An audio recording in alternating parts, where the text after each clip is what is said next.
All right, let's move to the Rams. The thing that jumped out to me was their early down offense. They have evolved massively in the Stafford era. They went from being under center base wide zone team to from the gun. And what they did last season, which is really interesting, is they tried to really up the amount of from the gun runs on early downs to try and scuff up some of the tendencies they had. And it was just a mess. The timing was terrible. If you go through any of the numbers, EPA, DVOA, any of the nerdiest metrics, they were just terrible at running the ball from the gun. They built such a great system of just mauling people from the wide zone, then boot setup, that when they moved to the gun to try and help Stafford do what he wants to do, it just wasn't very good. In fact, when they didn't play very much against base defense last year, 4-5 down linemen, they had the worst offense in the league. Period. Versus base defense, worse than Urban Meyer's Jags, worse than Zach Wilson doing whatever he's trying to do with the Jets. Right when they face bear or they face base defense, they were the worst offense in the league. So you look at that and say, whenever they've been good, and that's all the time Sean McVay's there, they've had either a lead back or at least some semblance of a running game, and they weren't throw heavy on first down. And I am interested to see how they can evolve that early down offense, whether it's a return to under the gun, which I don't think he wants to do, or how they evolve the from the gun run game to try and get something going that they can run people out of base and then throw the ball as effectively as they want to.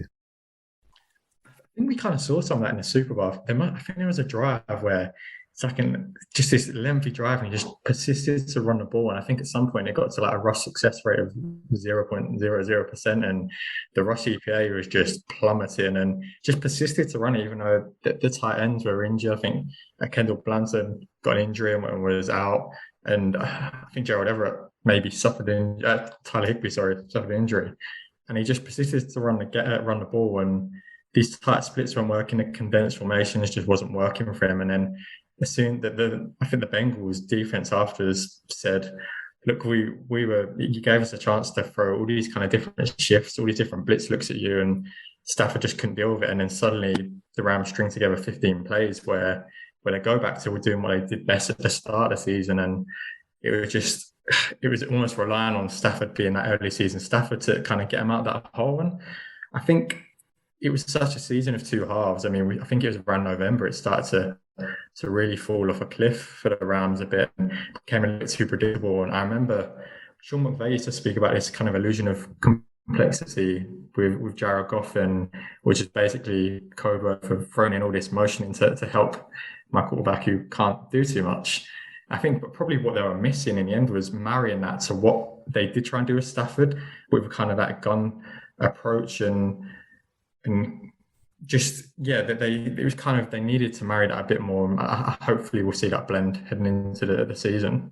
The big issue they had last year down the stretch that you mentioned there, November, is they had to get into empty early in the down and distance to move the ball.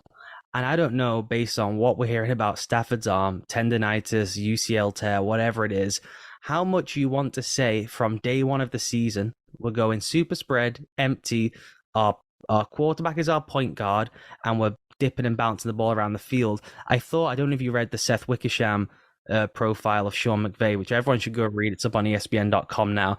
Fascinating insight to a guy who is one of the craziest mother bleepers who's ever been in and around the sport. I mean, the guy just has split personality disorder out the wazoo in terms of off-season to regular season. What a crazy, interesting guy.